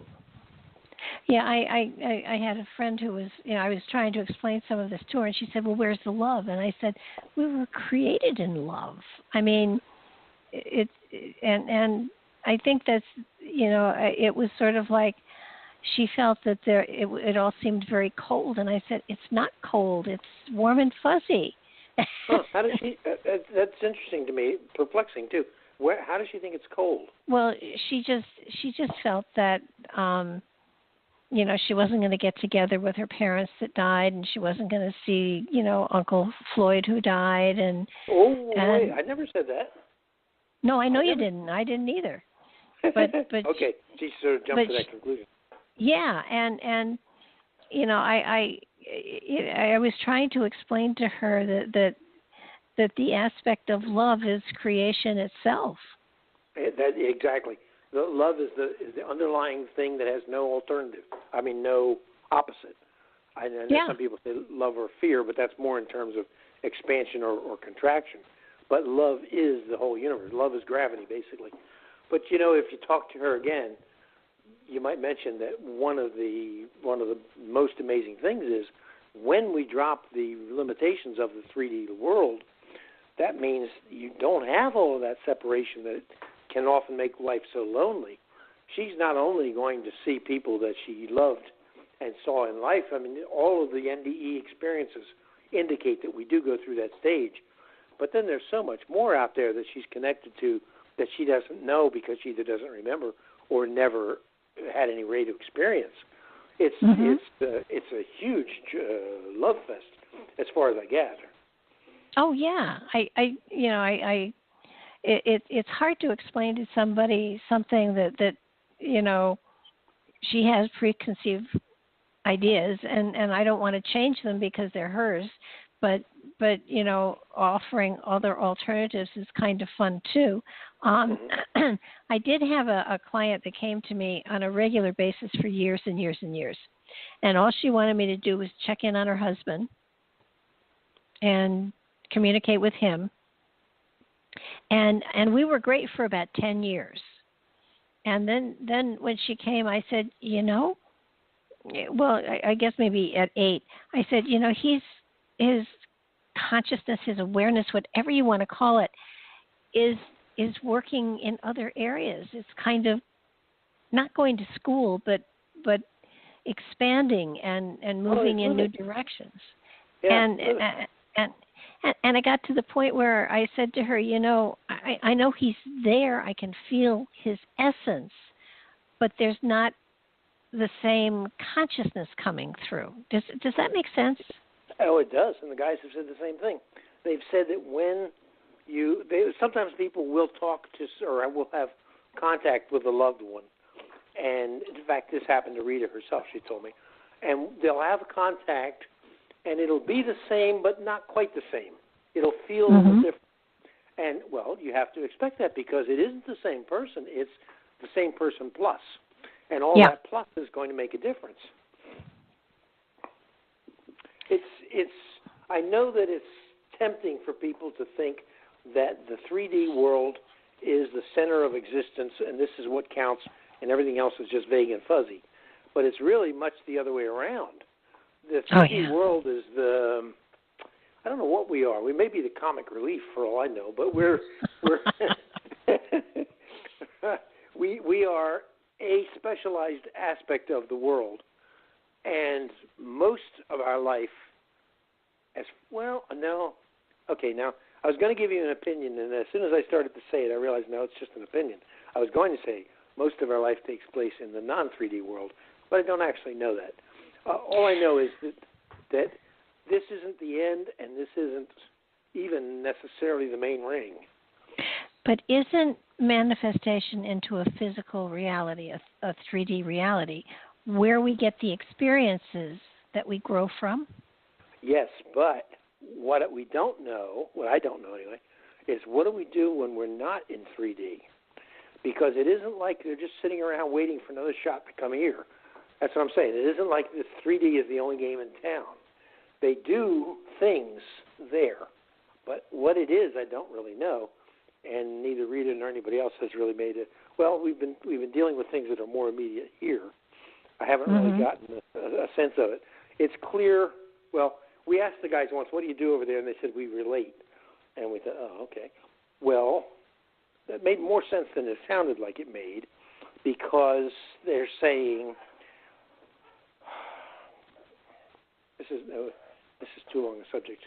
The Reader's Digest version of this is that apparently when we're on the other side, everything we are is a part of a network of everybody else as well, so that the connections are more obvious than the separation. Here in 3D, the separation's most obvious. There, it's the other way around. So Rosemary and Frank are over there as different nodes of information and different they're different souls that were created, and now they're back over there, and they're participating in this long, I don't know, call it a conversation or call it an interaction, whatever it is.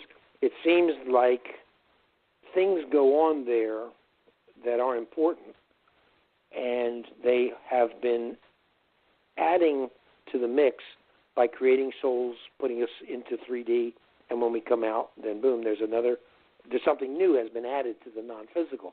But what that doesn't tell me is, what do they do? What's actually going on? And I'm not positive that we in 3D can conceptualize it, Yeah, I'm kind of wondering if our experiences give them a greater understanding. It gives them a different set of viewpoints. So one way to say it would be a greater understanding, but another way would be it's a lot of different competing and conflicting and sometimes cooperating viewpoints that just adds more texture, apparently. But it's a little frustrating because I don't know what it is they're doing. What are they trying to accomplish? But they're trying to accomplish something, and we have been created to help do that.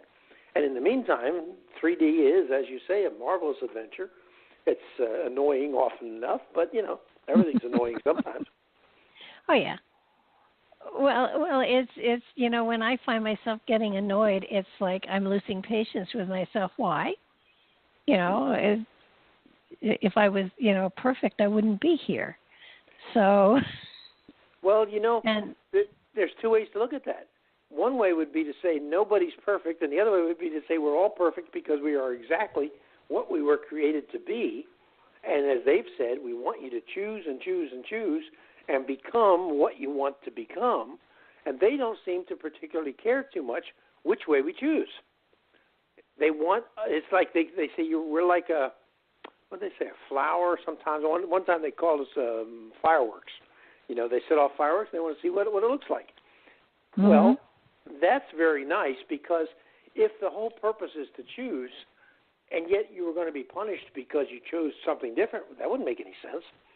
And if the purpose was to choose and the choosing didn't make any difference, that still wouldn't make a whole lot of sense. They're saying you choose. Yeah, you choose, and you are creators. They've made this absolutely clear. And okay, you ready for this one?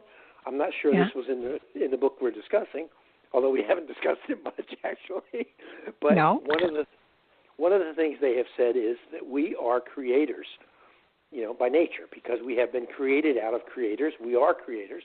They said even fictional characters have their own life now because they were created by us. They said in the non-physical, Horatio Hornblower is as real as George Washington, in a sense. Now, that is a heck of an interesting thought. But does he have as many strands to pull on? He was created out of somebody. I mean, he was created out of C.S. Forrester. I don't have a clue. I don't know. I mean, common sense tells me a created character can't be the same as a human, but it doesn't tell me what it is. So I just throw that out there. This is what they said. Well, when you stop to think about it, it's like Charlie Brown. It's very real to people. All of us have an opinion, a concept, an experience with Charlie Brown. So, in that sense, Charlie Brown would have a non-3D life as Charlie Brown, created by and from the experience of all of the people that loved him. And in fact, he then has an impact, a continuing impact on the culture, yes. Yeah, very true. So it means that if you're an author, you better be really careful what you've created. You might have to pay for that now. Well, I think of some of the horror books I read as a child, it's kind of like, what were they thinking? Or where was it coming from? It's interesting. We can't explain or articulate something that we haven't in some level, way, shape, or form experienced. I think that's right. That's right. But of course, you always come back to the same question: which you? Oh yeah, no. It is in your card catalog inside. It's a part of everything that you are. So that if you are creating a character, it is made up of pieces of things you have experienced or known in this or other lifetimes. Or things that you've just imagined which still come from what you are. So yes, I mean, you're not gonna you're not going to be able to claim innocence afterwards. You're going to say, well, that came out of you, pal, so what does that say about you? And then I'll say, well, Rosemary made me do it. So what is our so then what is our imagination? Is that sort of the well of experiences that we carry with us? Is that what we draw on? No, that's an interesting way to look at it. Let me think about that for a second. I would have said, well, I wouldn't quite say our experiences, although it's close. I would say it's what we are. So it's everything that we connect to conceptually. If I imagine something, it isn't like I snag it out of the air at random, although I may snag it out of the air. It may exist on its own for all I know, but there has to be a connection between me and it, where I wouldn't be able to get it. You know, it wouldn't come in front of my vision. Exactly. So if we can imagine something, I think what I could fairly say is you can't imagine something that doesn't have some resonance within yourself. I think I'll stick with that. So yes, if you've imagined it, you're showing us something of yourself. Now, it doesn't have to be a part of yourself that you approve of or that you've lived, but it's something there because you had a resonance to it.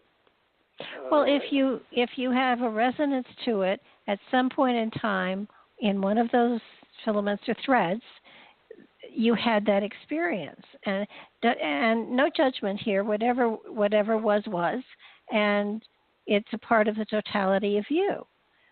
So, well, but if you had supposing it was a science fiction story, it might be something that nobody has ever experienced, but there was something.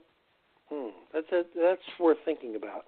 Something in you responded to it.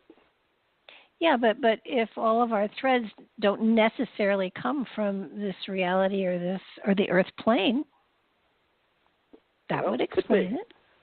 Could be. This is in the area of speculation. So I keep trying, although I fail.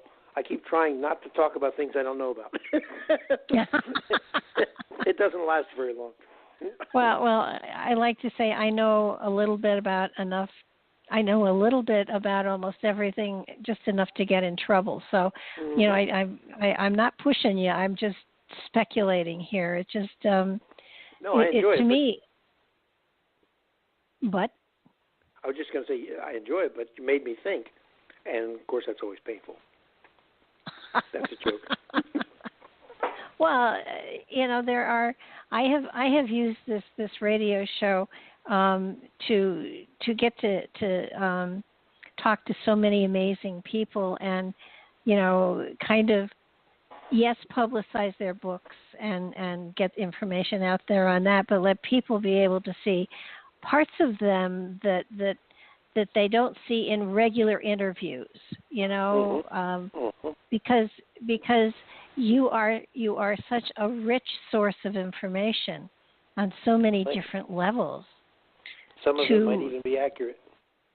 Yeah, possibly. But to restrict you to, you know, questions that everybody else has asked you just gets answers that you're used to giving. I'd rather get you into a place where you're thinking and giving other answers that you know. You know, and you do identify that. It's much more fun that way too. It is. but I did, when I read Awakening from the 3D World, How We Enter the Next Life, I found it almost inspirational. Oh, good. Because it gives you another look. I mean, it's from Rita's point of view, and it's from your vocabulary and her point of view, but at the same time, it's another way of perceiving the journey that we are now on, have always been on, and will continue till whenever. And it gives you a feeling that we don't go to a celestial rest home. we go to a. Yeah, but would you stop? I mean, I can't. I think what happens is some people do go to a celestial rest home, and at some point they're ready to move on again. They get bored, and it's okay. What's next? I'm not saying they do, but I wouldn't be surprised. Well, yeah, no, I'm sure they do, and I'm sure there are people that go through pearly gates and talk to St. Peter too. That's right. That's right. Because that's what they're expecting. And there are some that, find the cloud and get the halo and play their harp for a while. But sooner or later they get bored. And I think so. And it's a matter of, there's I think it's almost, to me it would be almost a compulsion, a need to go forward, a need for something more. And when that need clicks in, then you're in process of finding and putting together a new form of creation to take part in a physical reality of some sort somewhere. Well, I think so. To me, it's again, Rita's analogy of the sliding board. For a while they want things to stop, so they hang on and they do go through the pearly gates, or they do sit on a cloud, or whatever it is they want to do. And then after a while, as you say, they get bored, let go of the sliding board. Well, here we go again. Where they go, that's another story. The one thing that we haven't touched on is kind of like when you do make that transition. Mm-hmm. Is there anything? Like, I'm sure you'd like to meet up with Rita and have a drink or dinner or something. I mean, is there that kind of interaction, or is that just for this side? The short answer is I don't know. The slightly longer answer is, well, it still comes down to I don't know. I think you're not going to be there in bodies, and if you want to pretend, so to speak, that you have bodies, I'm sure you can. I can't imagine wanting to. You know what, Barbara? It comes to the same thing. I have a lack of imagination of what life is like on the other side. Even the things that I've been told about it by Rita and others, I can get them conceptually, but I can't really get a visceral feel for it.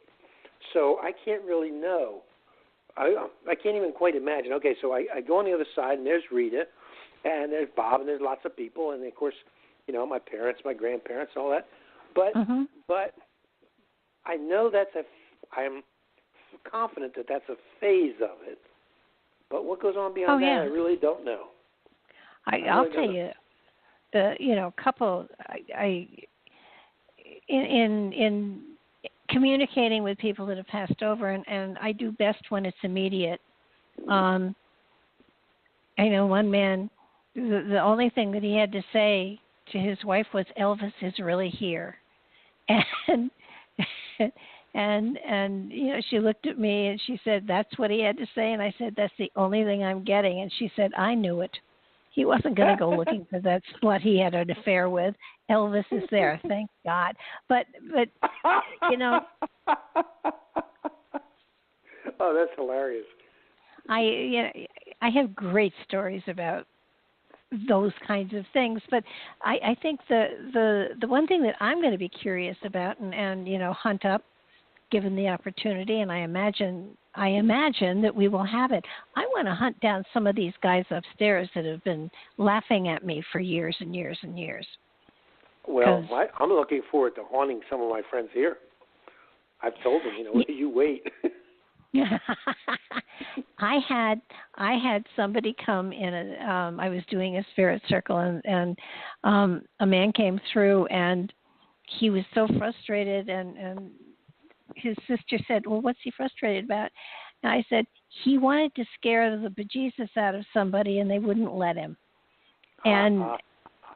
And she said, "I'll bet it wasn't." She gave a name. I said, "That's what he's saying. He's saying that he was all set. He just, and he promised it wouldn't be bad. He wouldn't rattle chains. He'd just go boo and let it. Yeah, but no, wouldn't let him."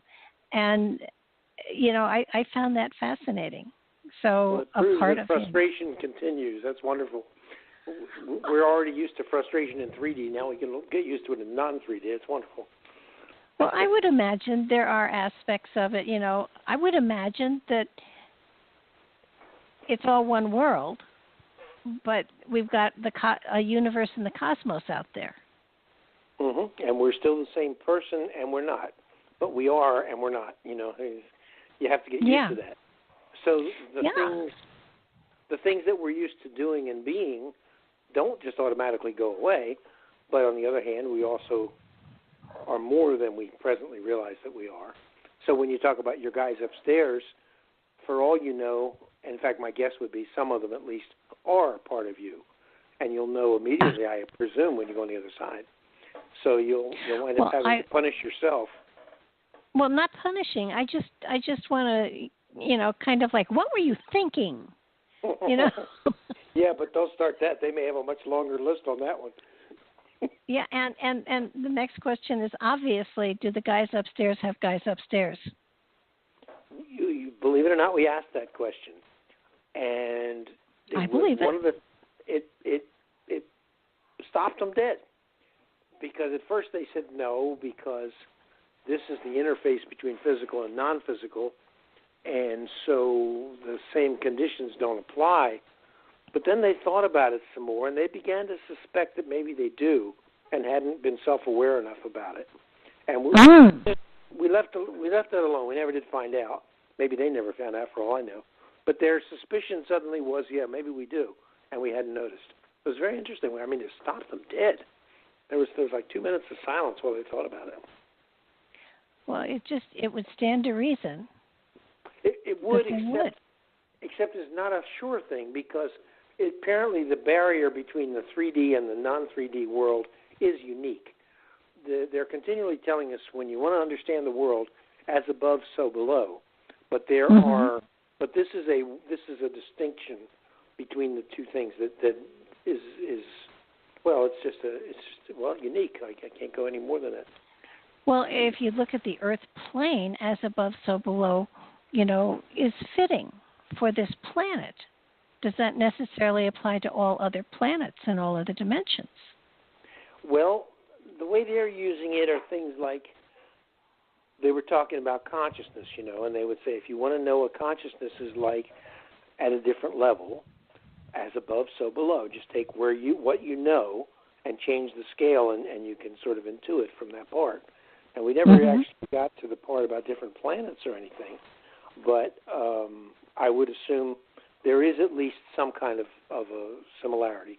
It appears like reality is fractal, and it just continues on the same patterns in different iterations.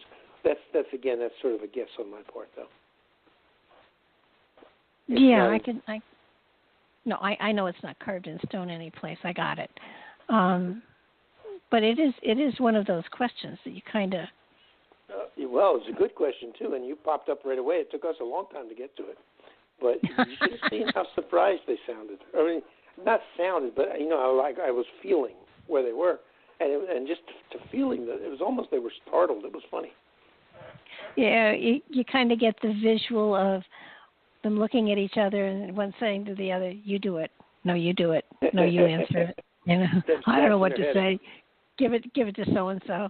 Yeah. Well, I don't get visuals the way you do. I get knowings, and on the one hand, knowings are more direct, but on the other hand, sometimes I would really like to have a visual so I'd get some kind of clue.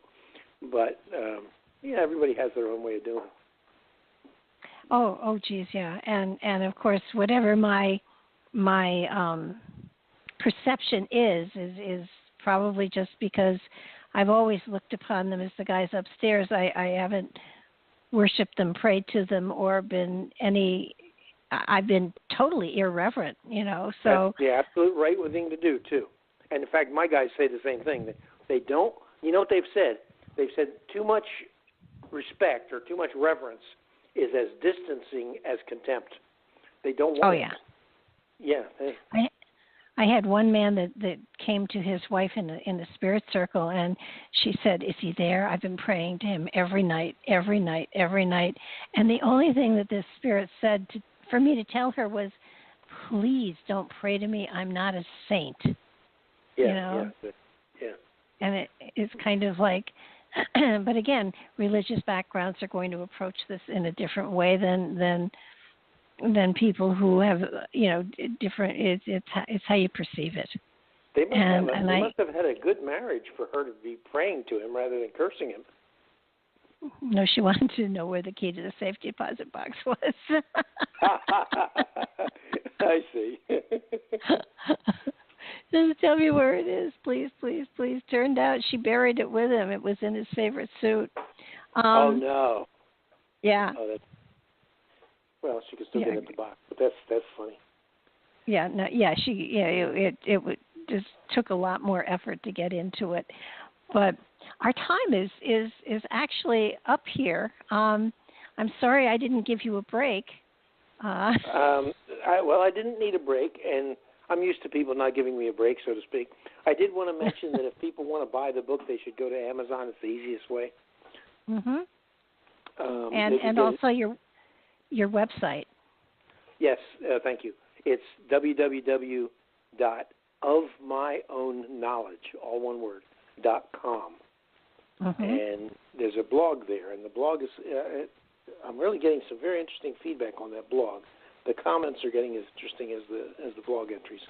What I have done over the years is I will talk to somebody overnight, or early in the morning. I'll transcribe it and I put it on the blog as well as other places, so that if people want to get it hot off the press, they can get it that way. Oh, very cool. Yeah, it was fun too. Well, this 2 hours went by awfully quickly, Rosemary. Barbara. What did I say? Did I say Rosemary? Rosemary, yeah. I knew I was going to do that sooner or later. Okay, well, 2 hours still went by very quickly, Barbara. Must have been a past life. That's another book I'm reading, actually. Well, actually, I have somebody in my group, and I constantly call her Nancy, and her name is Jane. And, I keep apologizing, and she said, that's okay. My husband called me Nancy, too, and he never knew anybody named Nancy. And I said, so has to be a past life. Well, she's projecting it anyway. Absolutely. This has been such a delight. I am going to read a couple more of your books and get you back on. Well, that sounds like fun. Sounds like you're going to make me an old man before my time. You can't be old if I'm not old. So, and I am older than you. We've already established that. We've established. So we have. Okay. Well, good. Thanks so much, Frank, for being here, and I will get you back on soon. Barbara, thank you for having me. I enjoyed it, and I'll talk to you whenever you want to. Absolutely. Take care now. Bye-bye. Okay. Bye. Okay, everybody, thanks so much for being here. This will be on YouTube and my blog and all over the place, probably sometime tomorrow. He is an amazing author. Please check him out. His work is spectacular, and you'll gain insight. You'll gain thought-provoking suggestions. You'll think a lot, and you'll probably wake up to some more of the magic that you carry within. Been a pleasure, and I will talk to you all again soon. Thanks again. Good night.